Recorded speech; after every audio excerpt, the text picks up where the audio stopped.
सभी ड्राइवर भाइयों को मेरा नमस्कार। दोस्तों मैं हूं आशु और आज हमारे साथ में हैं मिश्रा जी। तो मिश्रा जी को कई हमारे जो ड्राइवर भाई हैं वो जानते होंगे, जो नहीं जानते हैं तो उनको मैं बता देता हूं। मिश्रा जी एक कंटेंट क्रिएटर हैं, यूट्यूब पे काम करते हैं जैसे कि मैं करता हूं। मैं जैसे ऑटो रिलेटेड, वैसे तो मैं सभी ट्रांसपोर्ट को कवर करता हूँ, ज़्यादातर जो मेरी वीडियो होती है वो ऑटो को लेकर होती है। इसी प्रकार से जो हमारे मिश्रा जी हैं वो राइडर, जैसे बाइक राइडर हो गए, डिलीवरी बॉय हो गए, इस पर ज़्यादा फोकस करते हैं। लेकिन हमारा मकसद होता है सिर्फ जो अपडेट होती है उसको देना। तो वो अच्छी खबरें भी होती हैं, ख़राब भी होती हैं। तो जिनके लिए खबरें ख़राब हैं वो करते क्या है कि कमेंट बॉक्स में जाके गाली गलौज देते हैं, चाहे वो जैसे मैं क्रिएटर हूँ मुझे भी देंगे, या फिर जो यूनियन आवाज़ उठा रही हैं उनको भी गाली गलौज देंगे, पर्सनली उन पर अटैक करते हैं, माँ बहन की गालियाँ देते हैं। तो ये सब करना कहाँ तक जायज़ है कि राइडरों को गाली देनी चाहिए? देखिए आशु जी, पहली बात तो गलत शब्द के खिलाफ तो मैं हमेशा हूँ। आदमी को अगर अपनी आवाज़ उठानी है तो उसके लिए सही शब्दों का चयन करके भी उठाई जा सकती है। हर जगह गलत माँ बहन की गालियाँ देना, ये सब देना गलत है। हाँ, मैं ये मानता हूँ कि बाइक टैक्सी राइडर को ऐसा लगता है कि शायद ऑटो वालों की वजह से उनका चालान कट रहा है।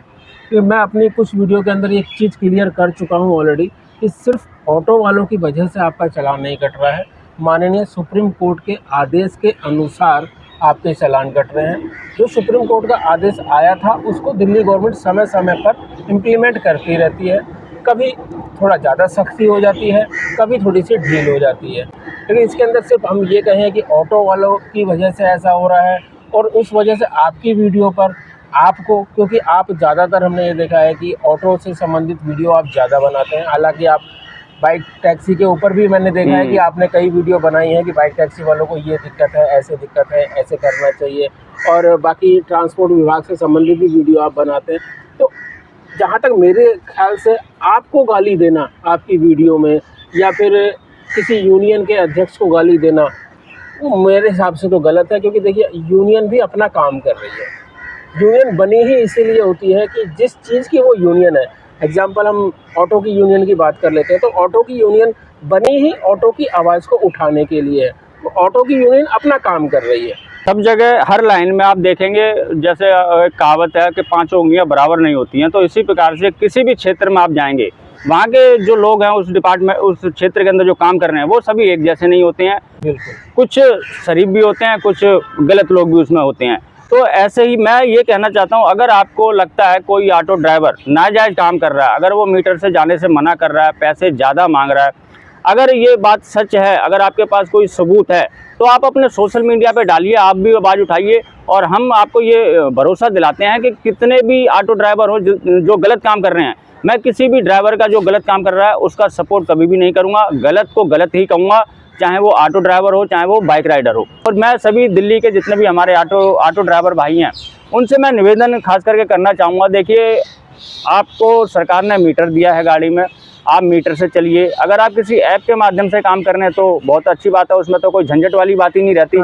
लेकिन वैसे अगर आप कहीं पे बिना वो नॉर्मल काम कर रहे हैं तो मीटर से चलिए। और कोई भी सवारी आपको कहीं जाने के लिए कहती है तो आप उससे जायज़ किराया मांगिए, क्योंकि आपके एक सवारी को परेशान करने से पूरा जो समाज है, ड्राइवर, ऑटो ड्राइवर समाज, वो बदनाम होता है। और यूनियन वालों पे भी आक्षेप लगते हैं कि यूनियन क्या कर रही है, अपने ऑटो ड्राइवरों को क्यों नहीं संभाल रही। और ये राइडर जो है ऐसे कई कमेंट कर चुके हैं कि यूनियन अपने ड्राइवरों को तो देखती नहीं है, हमारे ऊपर उंगलियां उठा रही है। अच्छा आशु जी, एक बहुत महत्वपूर्ण सवाल हमारे एक राइडर ने हमसे पूछा था। उन्होंने कहा था कि अगर ऑटो वाले या फिर ये कैब वाले, बाइक टैक्सी वाले, इनका कहना है कि बाइक टैक्सी वाले ही सारा गलत काम कर रहे हैं। तो उनका ये पूछना था कि आप कभी मिलो तो उनसे एक बात पूछना कि अगर ओला, उबर, रैपिडो, इनड्राइव, इन कंपनियों ने दिल्ली के अंदर अपने आप को रजिस्टर्ड नहीं करा रखा है, इसका मतलब इलीगल काम कर रहे हैं। बिल्कुल बिल्कुल। तो ये ऑटो वाले भी बहुत से हैं जो ओला, उबर, रैपिडो के द्वारा चल रहे हैं। ऐसे ही सारे कैब वाले भी, जितने भी कैब वाले हैं, ये भी तो उनके प्लेटफॉर्म पर, जो कि प्लेटफॉर्म इलीगल है, उस पर काम कर रहे हैं। तो कहीं ना कहीं ये भी तो गलत काम कर रहे हैं। मैंने अभी, आपने देखी है, मैंने अभी 2 वीडियो बनाई हैं जिसमें मैंने ये खुलासा किया कि अगर ये कंपनियां अवैध हैं, इलीगल तरीके से दिल्ली में काम कर रही हैं, तो ये 10-12 साल तक जो डिपार्टमेंट था, जो सरकार थी, क्या सोई पड़ी थी? अगर ये अवैध थी तो उनको उसी समय क्यों नहीं बंद कराया गया? और अब अगर उनकी नींद खुली है, वो नींद से जागे हैं, तो मैंने एक आवाज़ ये उठाई है कि इन ड्राइवरों का चालान आपको नहीं करना चाहिए। बिल्कुल। जहाँ तक ये कंपनियां हैं जिन्होंने लालच दिया और अवैध तरीके से इनको अपने साथ में जोड़ा, तो सबसे पहले चालान बनता है इन कंपनियों का। और मैंने ये मांग भी की है कि अगर ये कंपनी अवैध तरीके से काम कर रही है, तो जिस प्रकार से महाराष्ट्र में बिल्कुल बैन कर दिया गया, वहाँ से बुकिंग करने का ऑप्शन हटा दिया गया है, तो अगर दिल्ली सरकार वाकई में ये चाहती है और ट्रांसपोर्ट डिपार्टमेंट वाकई में ये चाहता है कि ये इलीगल है, इनको बंद करना चाहिए, तो दिल्ली सरकार के ज़्यादा कुछ इनको मेहनत नहीं करनी पड़ेगी, एक आदेश जारी करना पड़ेगा और जितने भी मोबाइल में एप्लीकेशन है उनमें ये बुकिंग का ऑप्शन खत्म हो जाएगा। लेकिन दिल्ली सरकार ऐसा नहीं चाहती है, यहाँ तो सारा ही अवैध है। यहाँ पर दिल्ली के अंदर चाहे वो ऑटो हो, चाहे वो कैब है या बाइक टैक्सी, किसी के लिए भी इन कंपनियों ने रजिस्ट्रेशन नहीं कराया।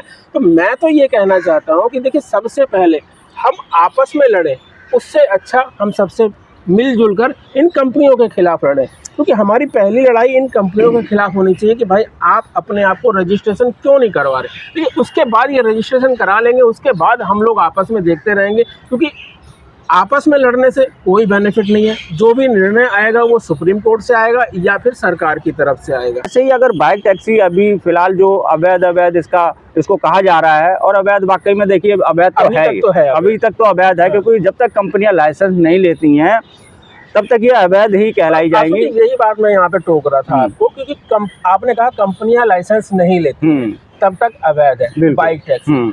मेरा ये मानना है कि जब तक कंपनियां लाइसेंस नहीं लेती हैं तब तक तो इस ऐप को इस्तेमाल करने वाले ऑटो, वो हर या फिर कैब वाले, बिल्कुल वो भी अवैध काम कर रहे हैं। बिल्कुल। दिल्ली के अंदर जितने भी कंपनियों ने वाहन जोड़ रखे हैं, चाहे वो ऑटो है, टैक्सी है या बाइक है, वो सारे अवैध हैं। मैं इसका खुल के विरोध करता हूँ। और मैं एक चीज़ और यहाँ पे कहना चाहूँगा, इन कंपनियों ने एक राइडरों के साथ में और ड्राइवरों के साथ में जो चाल सी खेल रखी है आपस में लड़वाने की।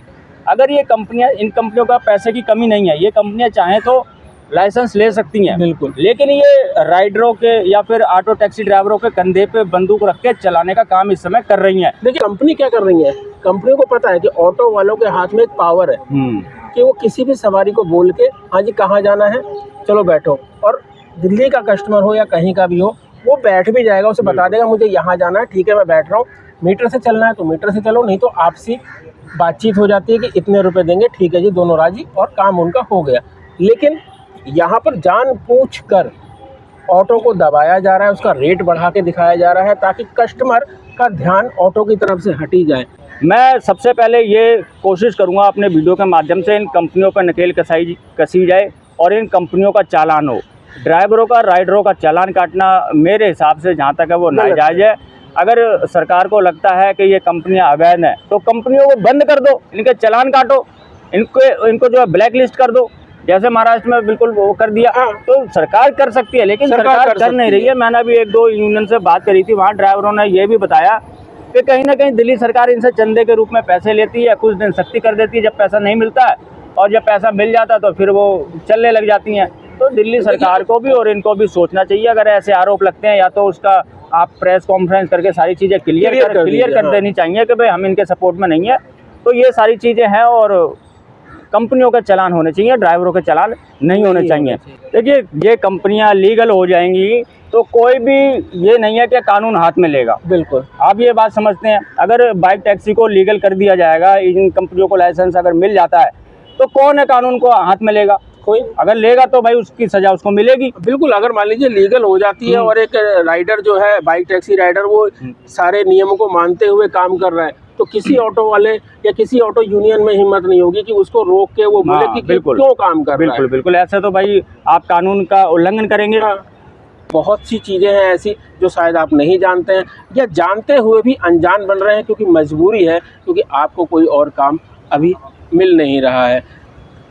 बेरोज़गारी की अगर बात करें तो आप जानते हैं कितना कुछ है, और अगर बाइक टैक्सी की बात करें तो शायद दिल्ली के नौजवानों को सबसे ज़्यादा काम ये बाइक टैक्सी की ही लाइन दे रही है। जिसको कोई काम नहीं मिलता है वो इस काम को करता है तब तक के लिए जब तक उसे कोई अच्छा काम नहीं मिल रहा है। इसलिए ये समस्या तो आपके साथ बनी ही रहेगी।